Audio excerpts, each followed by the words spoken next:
Some of these plastic things are so cold that they're like trying to break off. That's nice.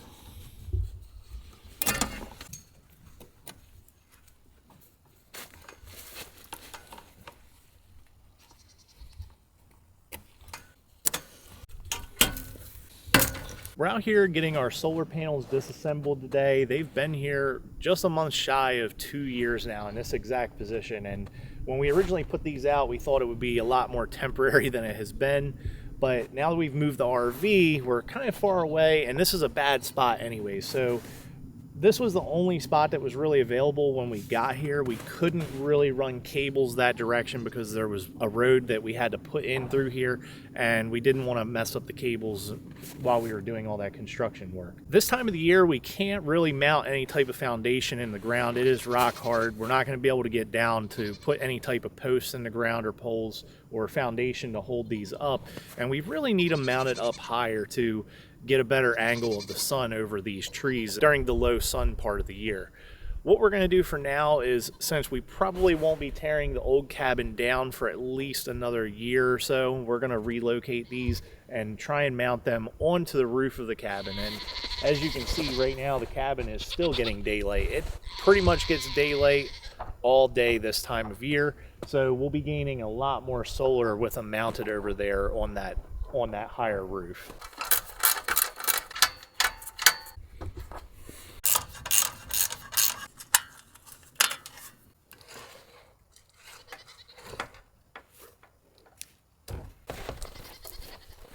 Ice.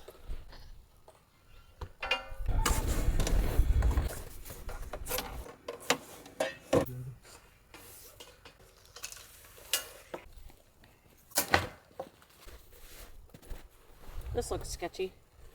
Why? The board like slid out from under Oh yeah, I'm sure that was from the wind. that. Yeah, I'm sure that was from the wind. I've actually had to lift it up and put it back on there several times. Did you notice that this whole stump fell over? Yeah. On the move from the wind.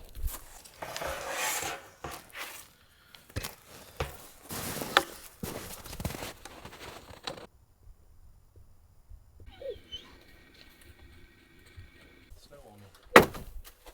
It's not on there by much. No.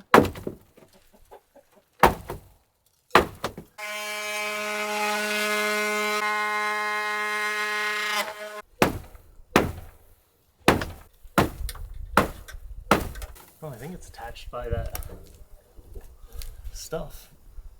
Oh, the tarp that was under that roofing. It's like a swinging spike trap.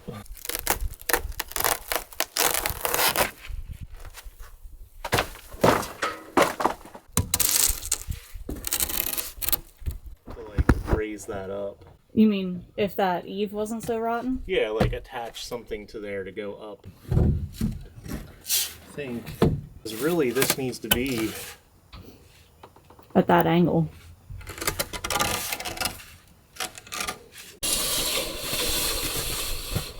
that would bring us to about here.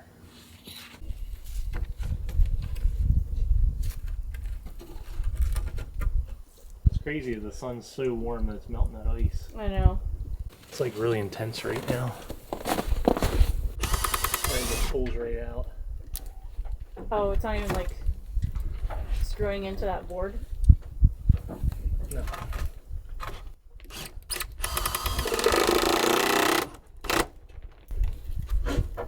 It does, but it can't even get tight before it pulls out. So bad.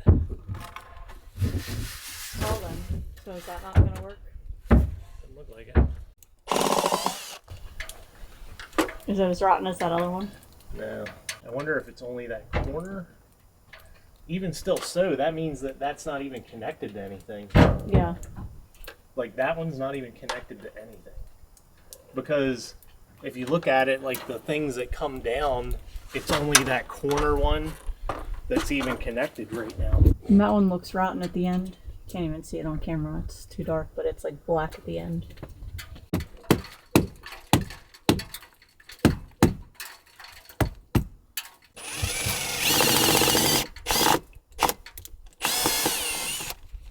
might be able to be attached to that middle one. If I take the whole thing off and replace it. Yeah. But I know it's going to pull the roof apart, as bad a shape as it's in. Why do I feel like the weight?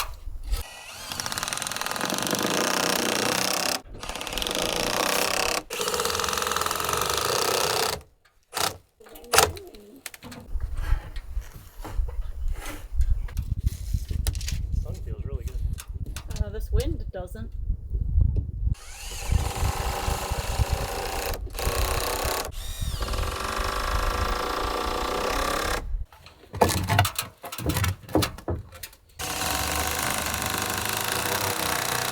Because it's so much different. Yeah. Because look at that. Oh my gosh, yeah. Bart's coming out. Whether we like it or not. He thinks he's coming out. I think that the ends of the roof, like they're bowing down. Oh, they're bowing down because they can't handle the weight over the years because it wasn't built strong enough. Probably. Yeah, so the ends are actually, it's like That's a lot making of almost a small U shape.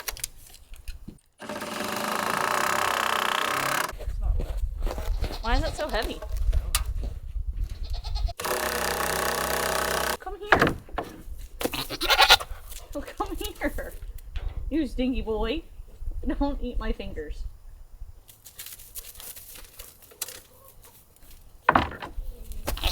Oh my goodness. Why are we being...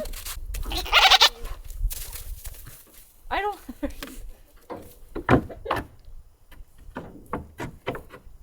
No, I'm not. Because you're a brat.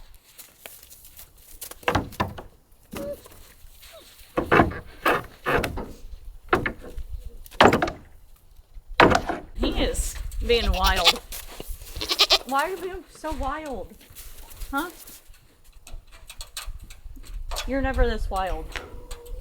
You're never this wild.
You got it? Yes.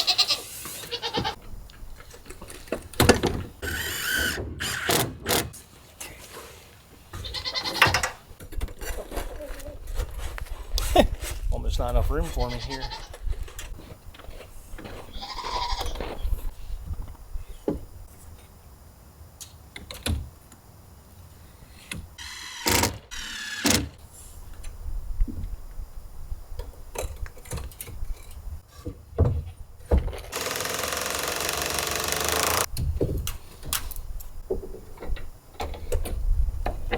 I don't think that raven likes that the eagle's flying right over here. Look, now here he comes. He's like, get off my property.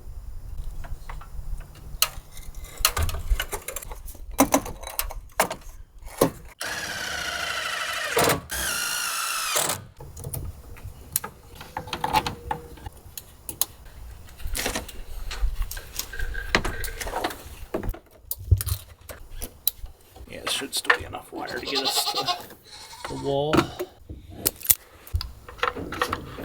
There we go.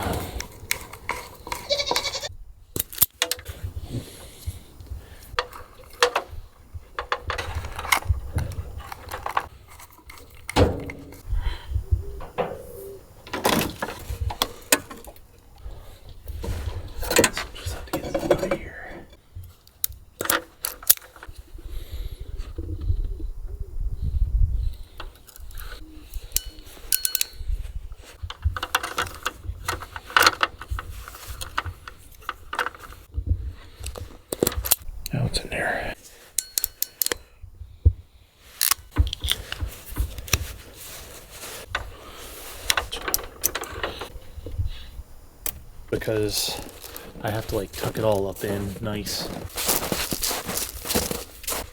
Yeah, because we're not going to get to the other thing tonight. No, we'll have to hook it up in the morning when I can test it. Which way is it unravel?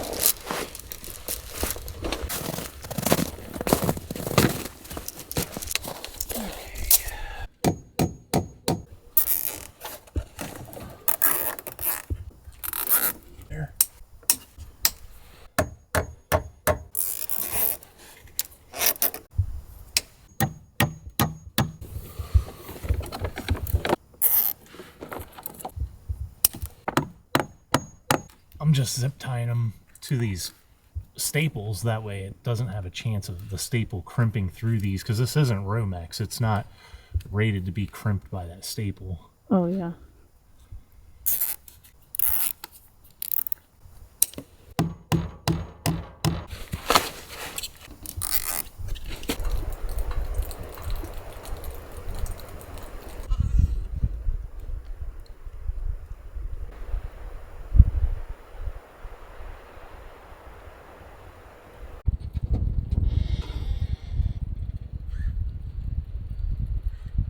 Good afternoon. We were able to get the first set of panels up, installed, wired, and the wiring ran over to the RV last night. However, we didn't get a chance to hook it up to the charge controllers because it was dark out and we wanted to wait for sun to see how well they're doing.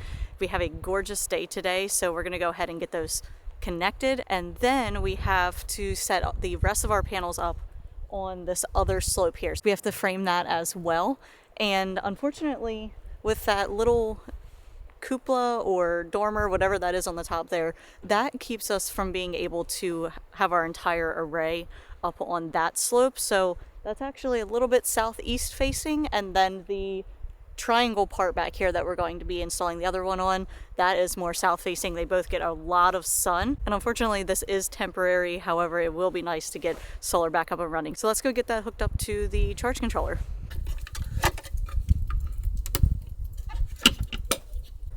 So we got 120 volt DC.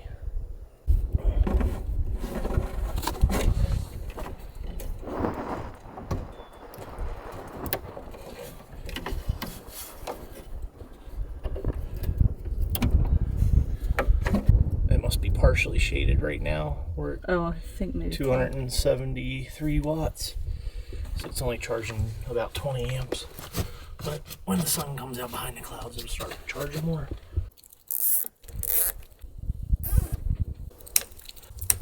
We probably could figure out some way.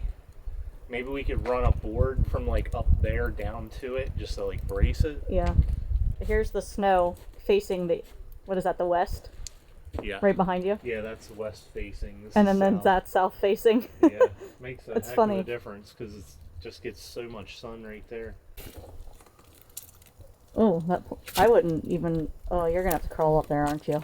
This is what it looks like when you don't flash it properly. You get that. I'm just trying to get an idea of what I need to do to connect it to that. Oh, yeah.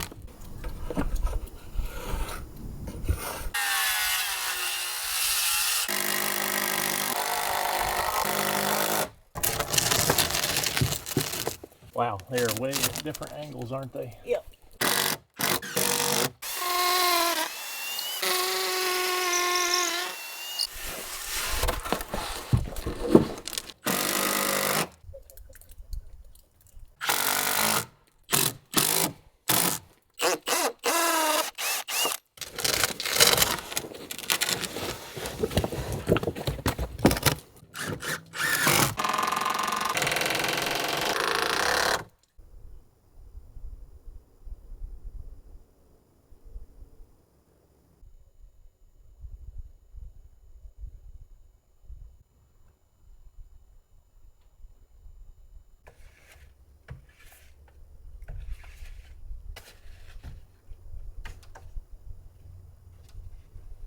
It looks like we got a little bit of snow last night, and it might even snow again. It's pretty cloudy out. There's no solar today for sure, but we're going to try and get these last 10 mounted. We got to finish putting brackets on them and finish a little bit of the mounting area on the roof, and then we can get them strapped down.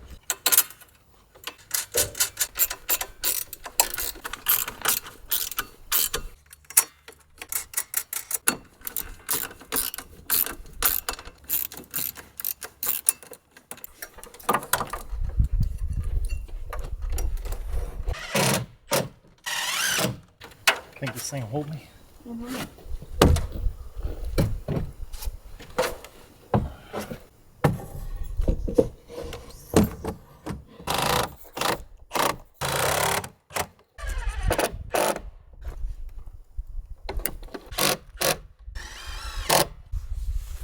Brackets.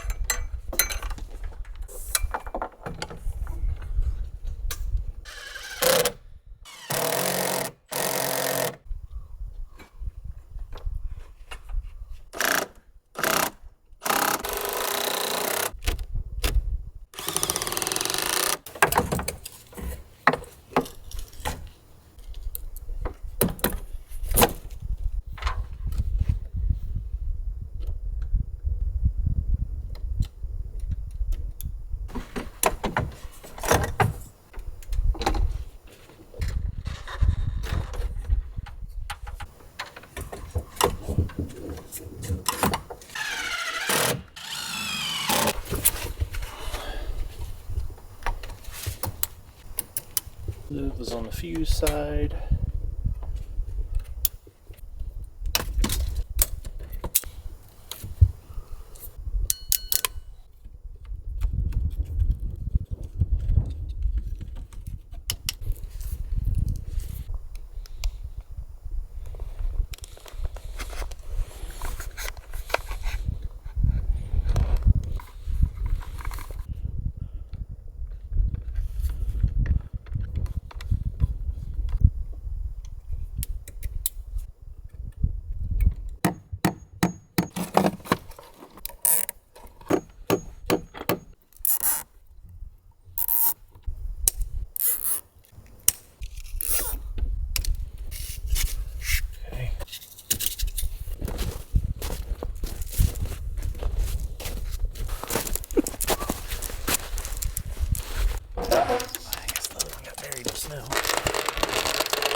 Should be able to just plug them in. Right, we should have around 120 volts. Well, that's when it's actually working. Yeah, it still should get around 120. 105. I guess that's because the sun's barely shining. Probably.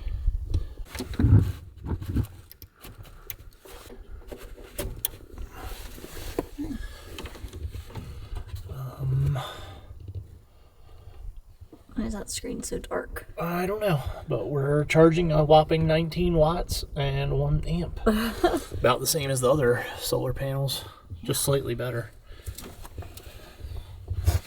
Now we just need a sunny day.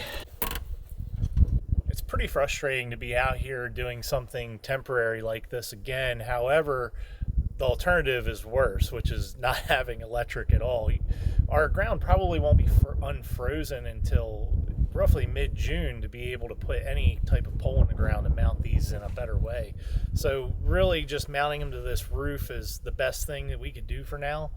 And this will get us by, and at least for the next 4 months we'll have some incoming electric so that we don't have to run a generator so much. We do have a much better plan to do all of this with a better way to mount it, mounting them up higher, and probably using a lot bigger panels that are more efficient than these. But unfortunately, that's going to be well into the future, at least after our cabin is completely built and we're moved inside. Then we'll probably look into upgrading this kind of thing.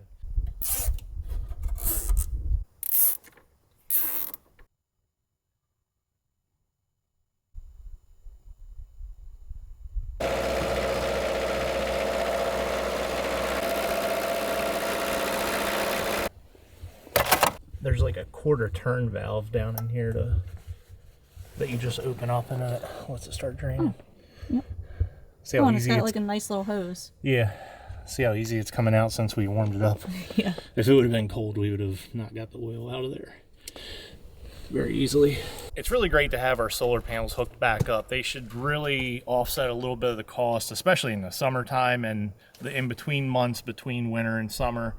we get a lot of solar here during that time, and we shouldn't have to run this at all during that time of the year unless if it just rains for a week straight. However, the months of November, December, and January here, we really don't get any solar. We might make like 5 to 10 amps on a good day, and it's for a short period of time because the sun's so low in the sky. There are certain locations on top of high mountains and on the coastline where you can get a ton of solar during that time of the season when the sun's real low. It's just that you would have to have a pretty large array because the sun is only available for a short time, so you need to recharge much quicker than normal, like what we're doing with a small array. It has been unseasonably warm this entire winter here for I think most of South Central Alaska anyways. That's made us have to rely a lot more on a generator, mostly because we do have a chest freezer, and the chest freezer uses the most amount of electric of anything that we have, and there were a couple of time periods we had to run that because if not, everything would have started to thaw. It was so warm. This generator we were only using as a backup. I was trying to avoid using this because this generator is totally overkill for the amount of power that we need to run our two 100 amp chargers to recharge our lithium batteries. However, what we found is that with the gas generator, it just isn't reliable when it gets really cold, unless if you can bring it in and warm it up inside. And it was also quite expensive in maintenance. We were racking up hundreds of dollars in maintenance of small parts that were going bad on that thing after about 800 hours of usage, which isn't much, but they are called backup generators for a reason. They're not meant to run every couple of days like we're really doing with it here for those 3 months. That's a lot of usage. This generator is more of an industrial generator, and these are ready to go for about 20,000 hours, which is pretty incredible considering that since 2021 we've only put 250 hours on this one, and if we wouldn't have been using the gas generator, that would have only put this one around 1,000 hours more. So with this being a low usage generator, it's only at 1,780 hours at this time. This thing could potentially last us forever out here, especially since we're able to charge our lithium batteries so fast. If you can get a big enough charger or enough chargers, it really cuts down the amount of time that you have to run this, because lithium batteries can charge at an extremely fast rate compared to some of the other chemistry batteries. So we can recharge from 20% to 100% in about 2 hours. It goes really quick. Now, obviously, a bigger bank would take a little bit longer with that amount of chargers, or you could add more chargers to max out the capacity of this generator so that it limits the amount of time you have to run it to a minimum. This is an Onan diesel generator. The engine is made by Kubota. The rest of the components are made by Cummins Onan. It is a 10,000 watt model, which is pretty ridiculously big for even this RV. I think that a 7,500 watt would have sufficed, but I guess they had this spec'd in here for running the massive air conditioning unit and things like that. We could probably add a whole nother 100 amp charger, no problem, and even speed up our charging time more than what it is now. And that might be an option in the future. This has been really reliable for the short time that we've been using it, especially in comparison to the gas generator. And the fuel usage really isn't that much more. I would say maybe slightly more fuel usage than the gas gen. Since we have racked up about 250 hours on it since the last oil change, we're going to get into changing out the oil for some fresh oil and a fresh filter so we can keep this thing maintained and in good shape. Catch some of it.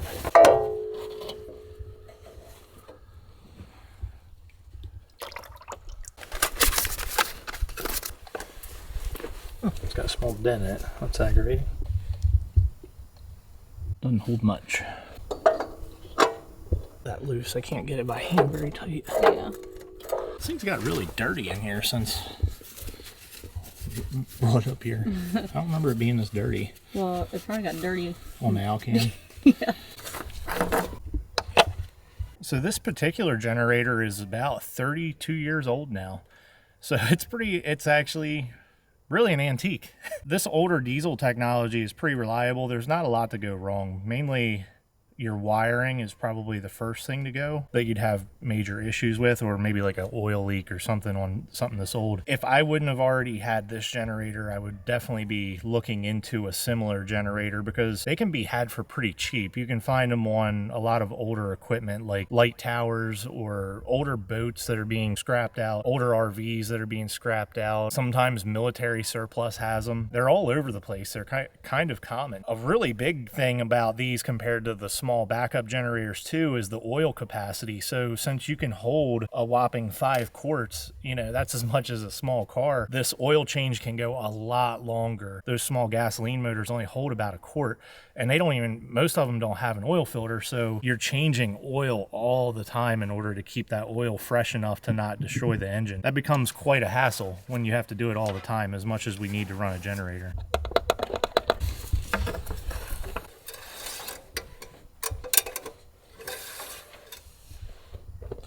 It's actually showing a little bit extra, but that'll go down when we go into when it runs. It feels like the belt tension's a little bit loose, so we're gonna loosen up the alternator and tighten down the belt just a little bit. I don't want it to come off of there. Yeah, this is the major problem, is there's not room for anything in here. Where is the belt in here? It's in the side of this cage. I don't know if you can Oh yeah, see I can see it. Let me just see. I don't think it's gonna move, but oh no, it does move some. Okay. Right now I just gotta get enough tension on it. Pretty good right there. I just need to tighten it now. You know what I'm most impressed about? What? Are these zip ties also 30 years old? And they haven't like snapped off there? I would assume. Thinking that they should dry rotted off. Yeah. Plastic lasts a long time when it's out of the sun.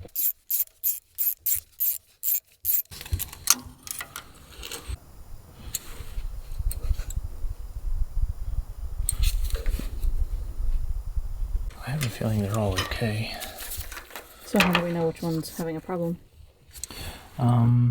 We could just take them all.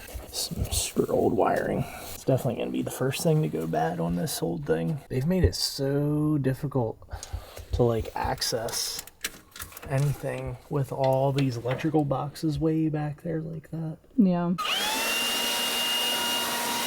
I just got all the loose stuff off. Yeah, well that's what I was worried about, because if I pull them out, I don't want them to have dirt falling in there. Yeah. The main problem is sometimes people will have a hard starting issue and they'll spray the motor with ether and it'll make these completely shatter or swell. Oh. And for some reason it feels like this one might, no, it's not swollen. That's what I was worried about, as if it was or not. But what I might do is actually test it to make sure that it's getting hot. So what I can do is jump a power wire to it and ground it and actually make sure it starts glowing. So let's see if it gets hot. It's smoking. I'd say it's glowing. oh yep, it is glowing. Alright, so this one's good. Alright, we'll put this one back in. Check the other ones. That one looks good too. Usually you can tell when they've been damaged. Might not be getting a connection. The paint is making it lose its connection. I saw a little flash of red. Yeah, it looks like it's gonna work too. Yep. Those two are working. I'm checking all of these glow plugs to make sure they're working properly, because when it's cold, it does start rough. I have a feeling that that's pretty normal, especially when it's really cold for these Kubota engines. I've owned several Kubota engines over the years, and they all are very cold natured. They have to be glow plugged in order to get them started. It just makes me wonder if maybe one of these glow plugs isn't up to par, and that's why when it starts, it sounds kind of rough at first. But if these glow plugs are all good, I'll probably end up looking into maybe a fuel line issue.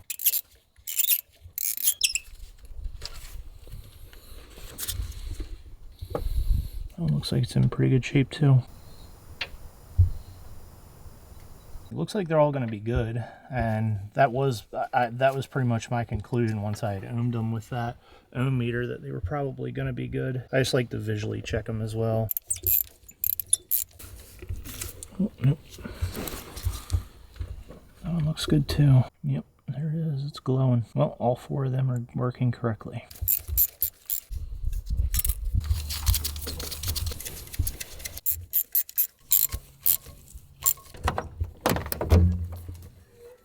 Yeah, I guarantee it goes to that one. It looks terrible in there because of all that foam. Here's it, I can't see. Probably. Come on over there. Okay. Okay, we're getting somewhere. We're getting somewhere. Relays and switches are. Looks like a mess. Make sure that our voltage is working here. Okay, yeah, we got 12 volts. Okay, let's hit the stop and see if it gets hot. Yeah, it does. It's reading voltage. So it's working right now, which is screwed up. So does that mean it's something with our inside button? Do me a favor and go inside and hit the preheat button. It's working. Yeah, let off for a sec. Hit it again. Okay, let off. I think that relay is malfunctioning sometimes. I think we should go ahead and replace it. So either the relay is intermittently having an issue, or maybe we have a break in the wire that's breaking loose sometimes from time to time. I'm gonna hook that wire back up, and then after I hook it back up, I'm going to just replace the relay because I think we have a spare.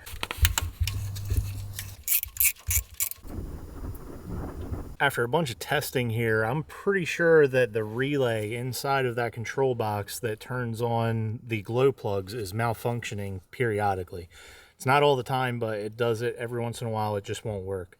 So what I'm going to do is I have a spare one here. I'm going to switch this one in, plug it in, and see what happens. That makes it hard because it's like way back in there. I like how everything's nicely labeled in there, except it's so far away you just can't even tell what it says. Okay. This is the new one. Yes. And the old one is back. The old one's molded down. I'm going to try and get it unmolded. Okay. That's the old one? That's the old one. Before I put the cover back on, let's test it and make sure it's going to work. Okay. From up here, or do you want me to go I'm inside? going to start it from in here. I'm going to glow plug it for 30 seconds.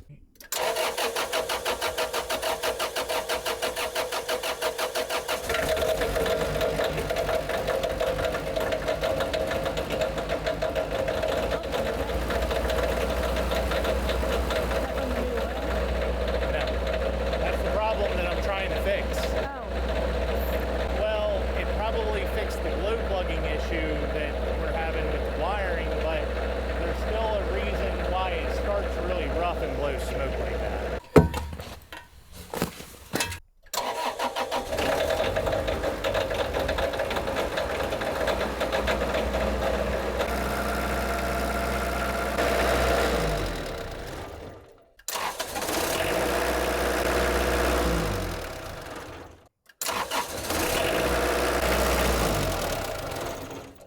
That you're disconnecting? Well, that's disconnecting the lever that pulls the injection pump to on where the fuel shutoff is.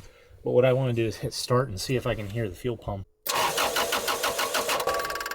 There's the fuel pump. Did you hear it running? Yep. So the fuel pump's running. I have a feeling it's probably the 32-year-old fuel lines. So does that mean we just got to order some fuel lines and just replace them? Well, I probably won't replace them until we pull this out of here, because I can't get underneath of the RV to access the fuel tank. This thing's so low to the ground. But whenever we pull this out of here to put it in a generator shed to run the whole place, it'll be a lot easier than to just run new fuel lines and make sure that they're good, because 30-year-old fuel lines, they're made out of rubber. They're probably starting to fall apart. Gotcha. I would say we change the fuel filters, except I've already changed the fuel filters and this issue's never changed. Because it's actually done that small puff of smoke ever since we've owned it. One thing that also can make that happen is like a clogged air filter, but... Didn't you replace that?